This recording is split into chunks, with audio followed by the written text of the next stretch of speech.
बिस्मिल्लाहिर्रहमानिर्रहीम। अस्सलाम वालेकुम रहमतुल्लाहि वबरकातुहू। आप भी इस जुमे सूरह कहफ ज़रूर पढ़िए। मोहतरम शेखुल वज़ाइफ, अस्सलाम वालेकुम। आपके दर्स में जुमे के दिन सूरह कहफ पढ़ने के कमालात सुने तो मैंने भी जुमे के दिन सूरह कहफ पढ़ना मामूल बना लिया। इसके मुझे जो फ़ायदे मिले वो दर्ज झैल हैं। मेरा पूरा हफ़्ता आफ़ियत से गुज़रा है, गुनाहों से बचता रहा हूँ, नेट की खबासत उखलासत निजासत से दूर रहता हूँ और बड़ी बात यह कि रिज़्क़ में बरकत होती है। इस अमल को आप भी लाजमी करें, इंशाअल्लाह ज़रूर आपको फ़ायदा होगा। गुमशुदा अमल। अगर कोई चीज़ गुम जाए तो इस इसम यानी या रकीब को 312 मरतबा पढ़ने से वो गुमशुदा चीज़ इंशाअल्लाह मिल जाएगी।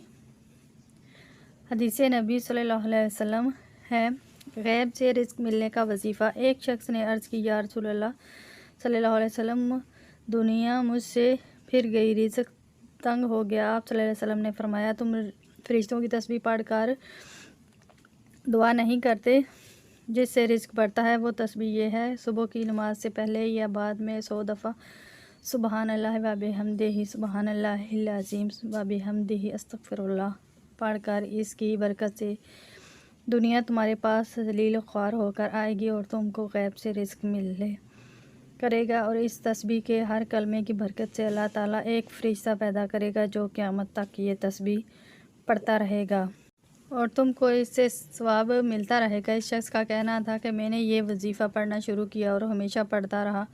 थोड़े ही दिनों में अल्लाह ताला ने मेरे रिज़्क़ के दरवाज़े खोल दिए, मेरी तंग दस्ती दूर हो गई। और इरशाद फरमाया, सुबहानल्लाह व बिहम्दिही। जो मर्द या औरत दिन रात में 100 दफ़ा पढ़ेगा तो इसके सब गुनाह माफ़ हो जाएंगे, अगरचे वो समंदर की झाग के बराबर ही क्यों ना हो। इस अमल को ख़ुद भी लाजमी करें और सदका जारिया की नीयत से दूसरों के साथ भी ज़रूर शेयर करें। वीडियो अच्छी लगी हो तो इसे लाइक करें। मज़ीद इस तरह के वज़ाइफ देखने के लिए हमारे चैनल को सब्सक्राइब करें। जज़ाकल्लाह। अस्सलाम वालेकुम रहमतुल्लाहि व बरकातुहू।